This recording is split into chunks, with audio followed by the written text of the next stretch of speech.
just want us to start to think about how God would want us to handle our emotions. I know that emotions, like I said, are a gift from God. They are a motivating force, but they shouldn't be the only motivating force.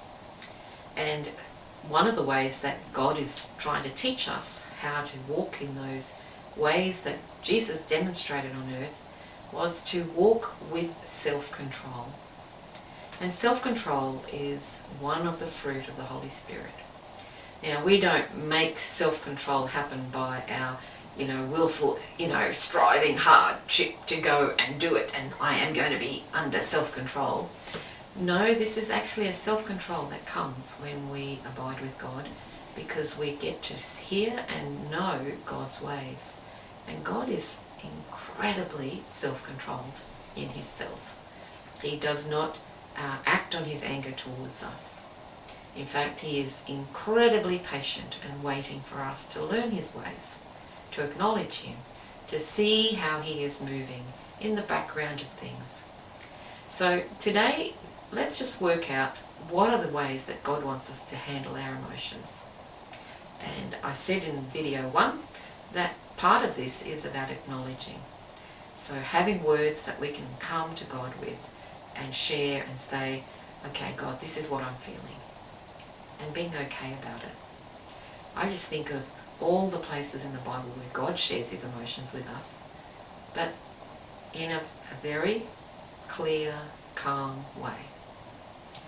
And, Jesus, when he walked on this earth, he was a person who was able to talk and share what he was going through with his closest friends, his disciples.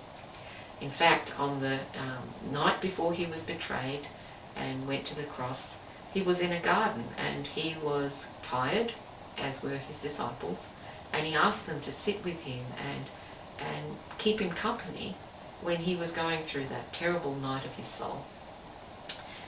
That night when he cried out and asked God to take the cup of suffering from him if it was possible. And yet he submitted his will to God. And that would have been his night of anguish. And he asked his disciples to stay with him, and for 3 times, and each time they fell asleep. They didn't realise the weight of what he was going through at that time. So if Jesus can demonstrate things like talking about his emotions, then you and I can also learn ways to share our emotions with the people that we are going through life with. And this is about sharing our emotions in a way that is respectful. It's in a way that we own our emotions. They are my emotions. Nobody makes me feel something. I feel it because that is my emotion. And so this is not blaming. It's very factual. It's not judging anybody else. It's completely just acknowledging. I feel whatever the feeling is. And we can come to God with that feeling. I feel whatever. And God is okay with that. He's even okay with us being angry with God. He's even okay when we are disappointed and completely fed up with God, because he's bigger than that. He's able to accept our emotions. He's a safe landing place. Nothing that we could say or do could really harm him. But he does wait for us to calm down. He does wait for us to be able to get to a place where we can actually face him again and say, oh, I'm sorry, I got angry with you, God. So I want us to recognise that's the place, and that's the way that we practice our emotions with God first, so that we can actually do that with others as well. We can acknowledge our emotions, we take that ownership, and we can say to someone who's hurt our feelings, I feel hurt. We don't say, you made me feel hurt. We just say, I feel hurt. And in that space, it's about the other person being able to recognise and understand what you are going through. And if they're in a space to be emotionally connected with you, then they may respond to that with, oh, did something I say hurt you? Now they can choose not to, and we're not going to blame people if they don't, but we've given them the opportunity to take an ownership if something they did say did hurt us. So this is that space of firstly acknowledging our emotions, being able to speak them in a calm way, without acting, without reacting, without judging or blaming anyone else. And then sit with that feeling that we have until it passes.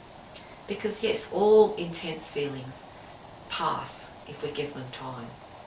All intense feelings are heightened at the initial point when we felt them. And as we go further from that initial event or initial situation, they start to dissipate. And if you can wait for that to happen, it allows you then to be able to respond to the situation in a way that's much more wise, much more godly, much more based on your own personal values. So, the two parts of today, one is acknowledging your emotions. Acknowledge them to God. He's a safe place to acknowledge them. And two, in that space where we've acknowledged them, we speak them out in a calm way where we own our own emotions without blaming anyone else. And I'm going to suggest that that's an exercise for you to try on your own. If something has given you an intense emotion, that you can remember the situation and all of the events and who said what and did what, I want you to just use this example that we've had about, getting angry, and try to write out, okay, how do I acknowledge this to God? God doesn't put anger as a sin. God allows us to get angry because He Himself gets angry. But He does want us not to react to our anger feelings.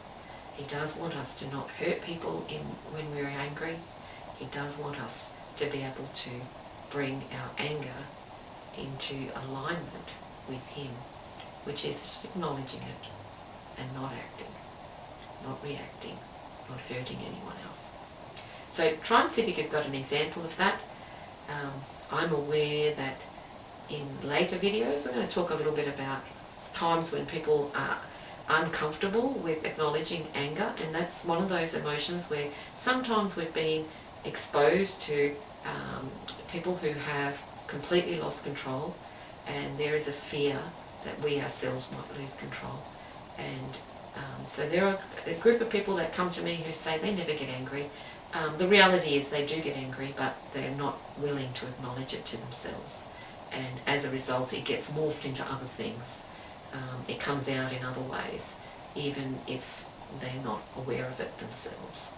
So today's exercise is acknowledging our emotions and recognizing that we can speak those emotions out in a way that doesn't hurt anyone else.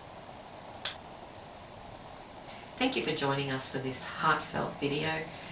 Join us again for the next in the series as we continue to talk about emotions. I'm reading from Psalm 42. This is also in the Message translation. Psalm 42 has a beautiful song at the beginning about the deer that thirsts, but I'm reading from verse 4. These are the things I go over and over, emptying out the pockets of my life.